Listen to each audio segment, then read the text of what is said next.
This is one of the core practicals, one of the required practicals you have to do for the GCSE, part of the acids topic. You need to know how to make a soluble salt from a base. There's some detail here, just even in the title, the idea of a soluble salt, so something that dissolves, in other words, which means it's going to take us, it's not easy to make a soluble salt. You need to know some steps. And the word base there, we learned yesterday, base is defined as something that can neutralize an acid. So let's remind ourselves of that, neutralize an acid. And the bases that we need to be aware of are going to be metal oxides, which is what we're going to focus on today. And there's a variation on this practical we'll do in another lesson, which is metal carbonates.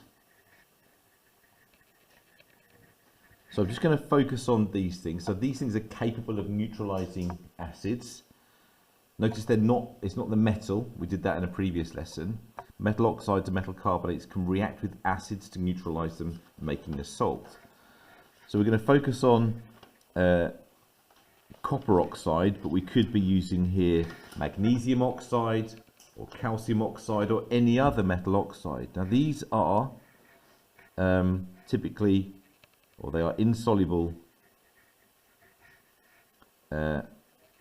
bases. They're insoluble bases, but neutralize acids,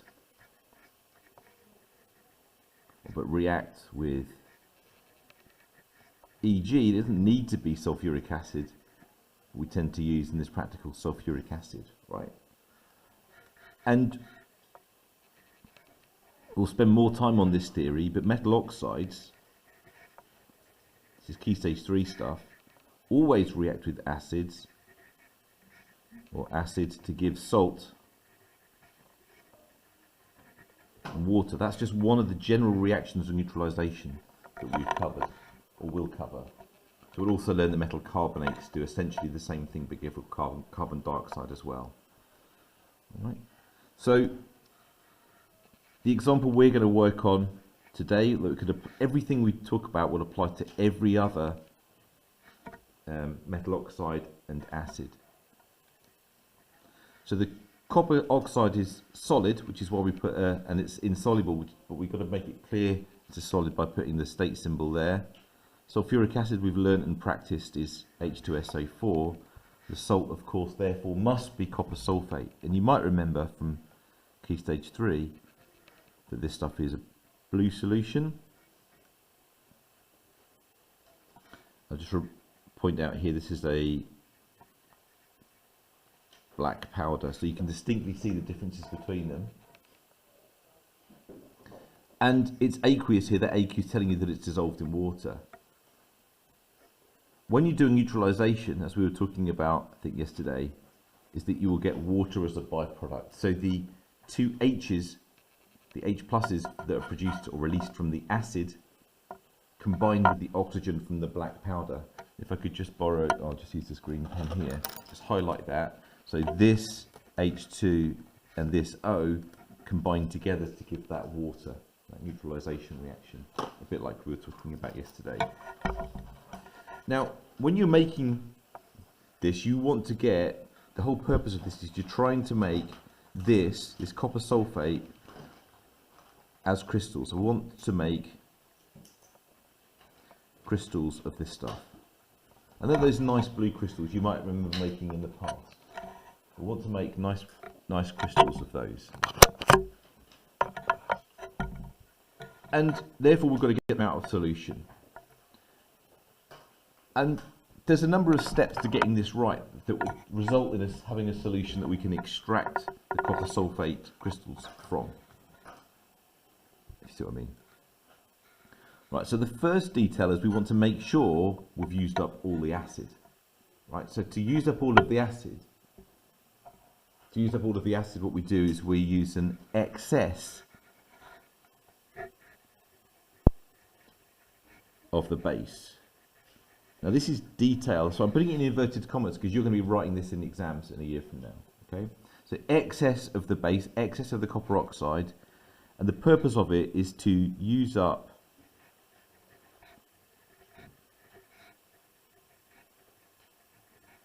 all of the acid, right? So we're going to react it to make use of all of that acid, which means we're going to have some left over. Excess just means there's going to be some left over.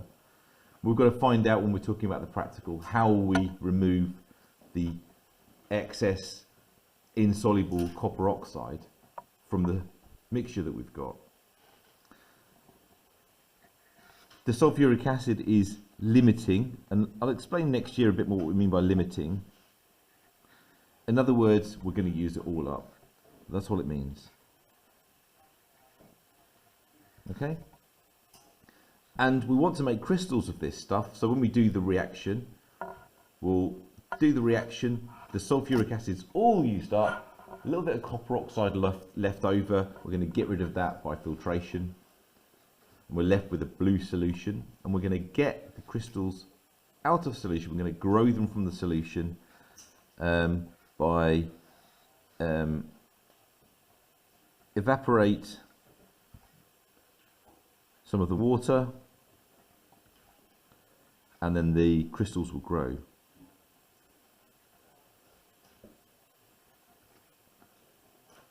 Whoops, grow.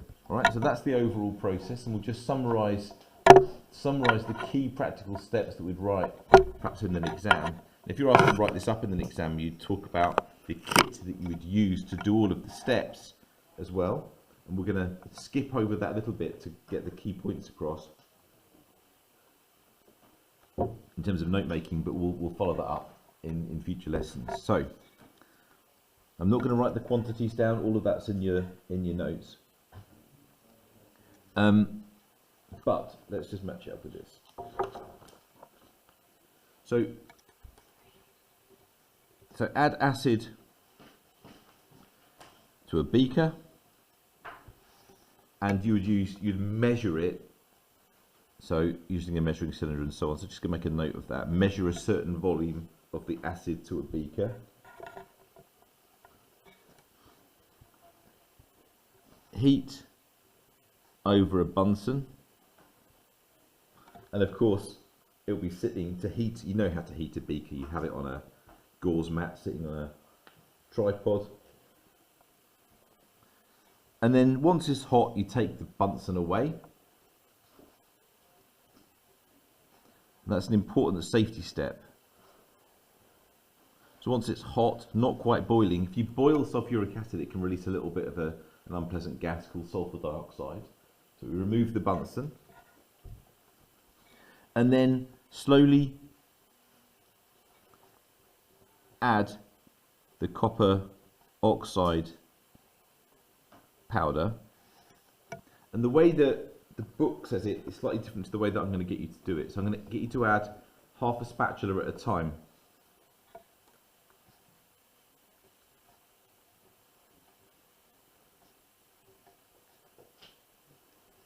Add half a spatula of the copper sulfate at a time.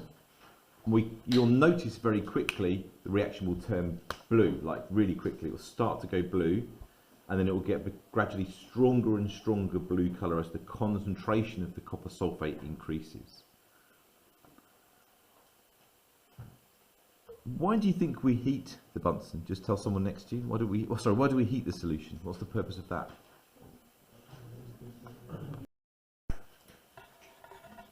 So the reason it's heated is to increase the rate of reaction for all the reasons we talked about in the previous topic. So we add the copper oxide powder half a spatula at a time until, and this is the key thing, until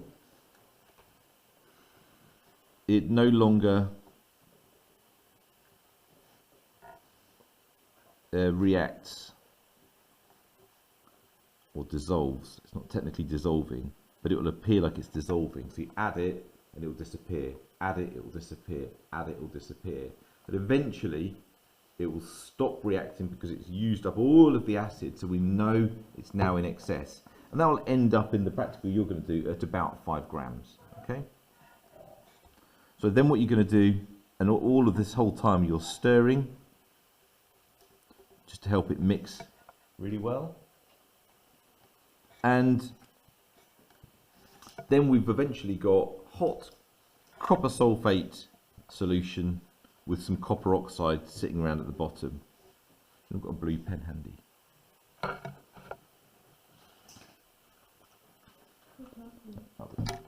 Close enough. Right, so there's my copper sulfate solution, but we've got some black powder sitting at the bottom there. So then we're going to filter to remove the copper oxide solid. And then finally, we'll spend a bit of time on this. This might roll into next lesson, and I'm okay with that. So what we're going to do,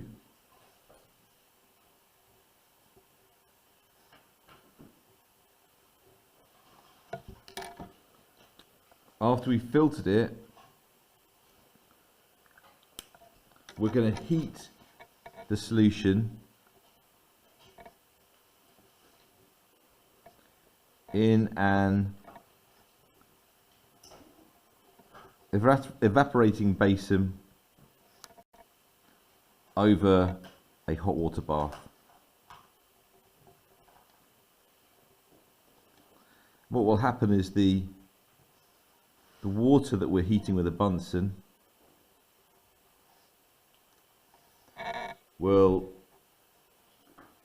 the water in the evaporating basin will evaporate, and we're going to try to remove about half the water.